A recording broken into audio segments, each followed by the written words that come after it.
Hi guys, ഇപ്പോൾ ഇന്ന് നമ്മൾ പുതിയ വീഡിയോ കണ്ട് വന്നിരിക്കുകയാണ്. കുറച്ച് ദിവസമായില്ലേ വീഡിയോ എടുത്തിട്ട്. എനിക്കറിയാം നമ്മൾ സ്കൂളൊക്കെ തുറന്നതല്ലേ, അപ്പം അതിൻ്റെ ഇതൊക്കെ തിരക്കൊക്കെ ആയതുകൊണ്ട് നമുക്ക് വീഡിയോ എടുക്കാൻ പറ്റാത്തതിന് കേട്ടോ. പിന്നെ കഴിഞ്ഞ വീഡിയോസൊക്കെ കണ്ടവർക്കറിയാം, നമ്മൾ ഫാമിൽ കുറേ റംബുട്ടാനൊക്കെ ഉണ്ടായിന്. റംബുട്ടാനൊക്കെ അത്യാവശ്യം പൗത്ത് തുടങ്ങിയാണ്. എനിക്ക് റംബുട്ടാൻ കണ്ടിരിക്കുക അപ്പോൾ അതില്ലാതെ ഞാൻ റംബുട്ടാൻ പൊളിച്ചപ്പോൾ തന്നെ നമ്മളെ പകുതി ആ റംബുട്ടാൻ്റെ ഉള്ളിൽ പെട്ടുപോയി. നമ്മളെവിടെ പണി അവതരിപ്പിച്ചാലും ഇത് തന്നെയാണ് അവസ്ഥ എന്ന് എല്ലാ വീഡിയോയിൽ പറയുന്നുണ്ടെങ്കിലും സത്യം അത് തന്നെയാണ് കേട്ടോ ഗൈസ്. പിന്നെ എൻ്റെ സൗണ്ട് മാറി ആരും പേടിക്കണ്ട. സ്കൂൾ തുറന്ന പിറ്റേ ദിവസം തന്നെ എനിക്ക് ജലദോഷം, പനി, കുറെ ഈ പറഞ്ഞ എല്ലാ സാധനവും ഉണ്ടായിക്കണം. പിന്നെ ഇത് നമ്മൾ സ്വന്തം മഞ്ഞൾക്കുട്ടനാണ്. മഞ്ഞൾക്കുട്ടൻ്റെ അപ്പുറത്ത് തന്നെ മാങ്ങാഞ്ചേരിന്ന് പറയുന്നത് തോന്നും. എന്നല്ല ആ ഒരു സാമാനം അവിടെ ഇരിക്കുന്നുണ്ട്.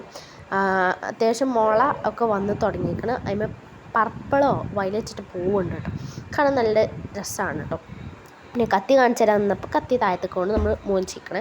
പിന്നെ അടിയിൽ നമ്മൾ വന്നപ്പോൾ അടിയിൽ അത്യാവശ്യം റംബുട്ടാനൊക്കെ പൗത്തിക്കണം. പക്ഷെ മുകളിലത്തെ അത്ര പൗത്തിട്ടില്ല എന്ന് എനിക്ക് തോന്നി. പിന്നെ ഇത് മൈൻ കാറ്റൊക്കെ വന്നപ്പോൾ വീണതാണ്. പിന്നെ അതിൻ്റെ വെയിറ്റൊക്കെ താങ്ങണ്ടേ, അപ്പം അതിൻ്റെ ഗതിയിലൊക്കെ കൊമ്പ് വീണത്. പക്ഷെ ഇപ്പോഴും ഇതായിരുന്നു കേട്ടോ, പച്ച കളർ തന്നെയാണ് ഇത് ഇലയൊക്കെ. പിന്നെ ഗൈസ് നമ്മൾ വാഴയ്ക്ക് അവിടെ വീണ് കിടക്കണേ, വാഴയ്ക്കും ചക്കയൊക്കെ ഉണ്ടായിട്ട് അവിടെ വീണ് കിടക്കണേക്കാണ്ട് നമ്മൾ അത് എടുത്ത് കൊണ്ടുപോകണം. അപ്പോൾ നമ്മളെ നമ്മളെ പിന്നാലെ ഓടി കിതച്ച് വരുന്നുണ്ടായിന്. അപ്പം അത് ഞാൻ വീഡിയോ എടുത്തു. അത്യാവശ്യം നല്ല രസം ഉണ്ടായിട്ടോ. പിന്നാലെ ഉണ്ട് പേടിച്ച പട്ടി പിന്നാലെ കൂടാണെന്ന് ആരും വിചാരിച്ചിട്ടുണ്ടോ. അത് നമ്മൾ സ്വന്തം പട്ടിക്കുട്ടിയാണ്. പട്ടിക്കുട്ടൻ. അപ്പോൾ എന്തായാലും കഴിഞ്ഞു. അപ്പോൾ സ്കൂളൊക്കെ തുറന്നുകൊണ്ടാണ് അധികം അപ്ഡേറ്റ്സ് ഒന്നും ഉണ്ടാകാത്തത്. അപ്പോൾ ലൈക്ക് ചെയ്യാനും ഷെയർ ചെയ്യാനും സബ്സ്ക്രൈബ് ചെയ്യാനും ആരും മറക്കണ്ട. അതിലെല്ലാവർക്കും ബൈ.